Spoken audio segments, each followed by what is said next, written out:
In Florida, they got a law called Stand Your Ground, which put a 17-year-old young man in the ground. Geraldo said black kids shouldn't wear hoodies, compared a hoodie to a killer.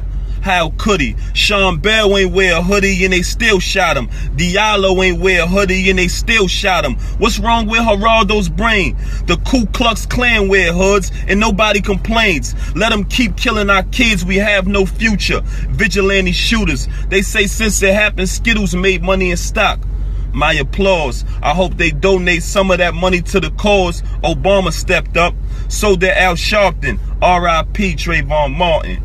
Police Chief Bill Lee justified the murder, then he stepped down from his position. No more further.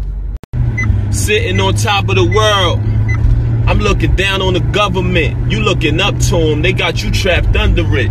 Possess street knowledge, that's what I call thugging it. Eyes on the prize, I'm analyzing the covenant. They say we don't need leaders to see a better day. Protect our own world and we could be okay. Cause every time one of our leaders get blown away, we lose faith and all of our people go astray. Since they want to see our brain cavity decay, mathematics I display. Our annual income is 900 billion. The black man, we the 9th richest nation in the world, understand. We generate the same money in a time span as America, Russia, China, Canada, Japan. We can own our own banks, but we get devoured because we don't unite and use purchasing power.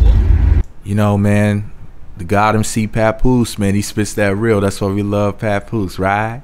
So, like my man rapped about the whole hoodie thing. And like I always said, if you're going to fault black people for wearing hoodies, right, and you call that so-called thug wear, as Geraldo Rivera with his thugged out mustache had the nerve to say, SOB, son of a burrito.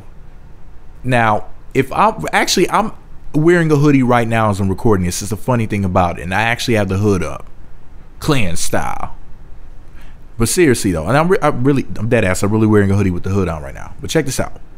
So let's say, for example, my hoodie equals thug wear and is something to disguise me and to help me in criminal activity. Shouldn't the place that I purchased this hoodie from be charged with helping to aid in criminal activity? I mean, you got to really think about it. If my hoodie is something that's endangering people, then doesn't that mean that the people who manufacture them, the people that sell them, are at least somewhat at fault if they're making things that are specifically manufactured and distributed to aid criminals in criminal activity? Of course, this is a stupid conversation.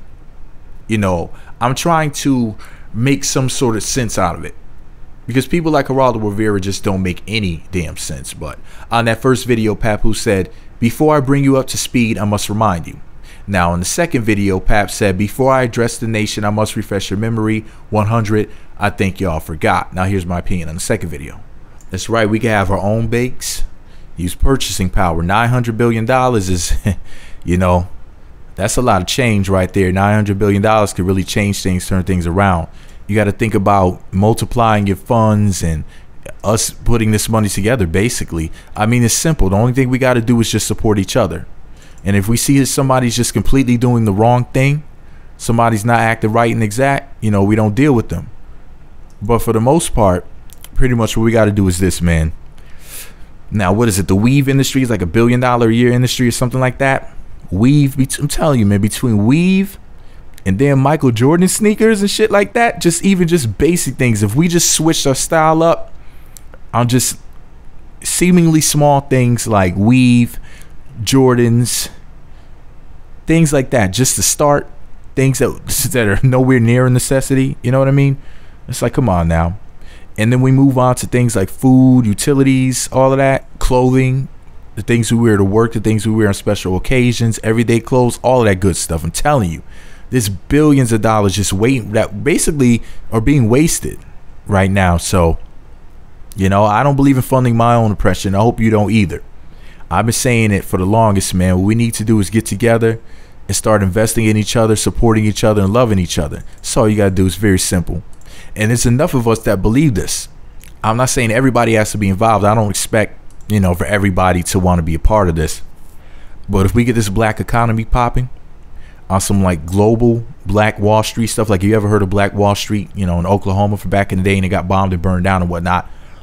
If we start doing that like on a global scale, they can't stop us, whether you realize it or not. They really can't. But you don't believe me now, but when it happens, y'all gonna be shocked and be like, damn, I wish I was on the ground floor of it. I wish I would have, you know, got in from the beginning. But, you know, don't wait till it's too late. You need to start participating now. Like my man's hat says, black love.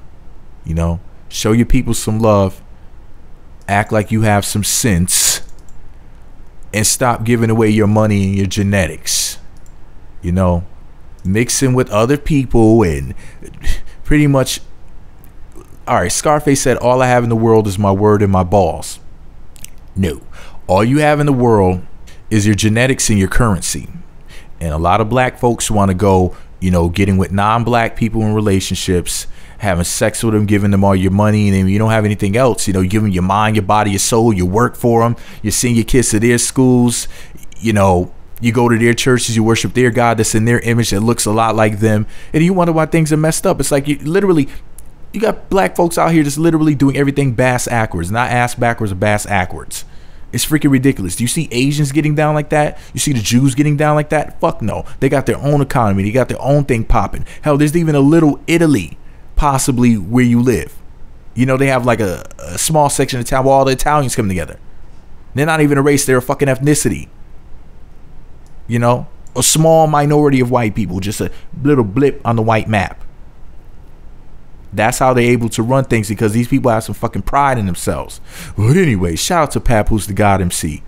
Let me know what you think about it all below. Be sure to subscribe to the Meat Magazine YouTube channels. Visit meatmagazine.blogspot.com for more. Follow me on Twitter at Meat Magazine. Shout out to his fine ass wife, Remy Ma. Now that's a black power couple if I've ever seen one. Pap and Rem, don't get me started. But anyways, I can't wait that they come back on Love and Hip Hop New York Season 7. I hope that they're still going to be on the show. If not, I'm going to have to contemplate whether or not to tune in. I'm just saying. Meat Magazine.